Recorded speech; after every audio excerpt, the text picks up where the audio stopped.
Hi guys, మీరు ఒక plot తీసుకునే ముందు తీసుకోవాల్సిన జాగ్రత్తలు. ఫస్ట్ ఏంటంటే ఒక ఎల్పి నెంబర్. మనకి హెచ్ఎండి అయినా కానీ డిటిసిపి అయినా కానీ కూడా మనకి ఎల్పి నెంబర్ ఉంటుంది. డిటిసిపి హెచ్ఎండి పోర్టల్లో ఉంటే మనకు చెక్ చేసుకుంటే తెలిసిపోతుంది. దాని తర్వాత ఏంటంటే మనకు వెంచర్ డెవలప్మెంట్ ఉందా లేదా చూసుకోవాలి. వెంచర్కి వెళ్ళి మనం ప్లాట్ కరెక్ట్ పొజిషన్లో ఉందో చూసుకోవాలి.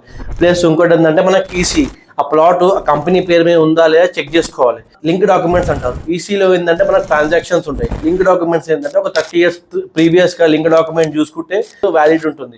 మన ప్లాట్ ఏ జోన్ ఉందో తెలుసుకోవాలి. నార్మల్గా ఏంటంటే పెరియాదమ జోన్ ఉంటుంది, ట్రిపుల్ ఓన్ జోన్ ఉంటుంది. మనకి ఏంటంటే మన ప్లాట్ ఏ జోన్లోనే చూసుకోవాలి. ఇంకోటి ఏంటంటే మన సర్వే నెంబర్స్, ప్రొహిబిటెడ్ సర్వే నెంబర్స్లో ఉంటాయో లేవో చెక్ చేసుకోవాలి. మెయిన్ ఏంటంటే మార్కెట్ సర్వే చేసుకోవాలి. సరౌండింగ్స్లో ఎంత ప్రైజెస్ నడుస్తుంది చూసుకోవాలి. ఇప్పుడు కొత్తగా వచ్చిందంటే రెరా వచ్చింది. రెసిడెన్షియల్ జోన్ ఉంటే ఓకే, ఏదైతే వెంచర్ ఉంటుందో దానికి రెరా నెంబర్ ఉంటుంది. మనకి రెరా ఫోటోలో ఆ నెంబర్ ఎంటర్ చేస్తే మనకి దాంట్లో తెలిసిపోతుంది. డీటెయిల్స్ కోసం నెంబర్కి కాంటాక్ట్ అండి.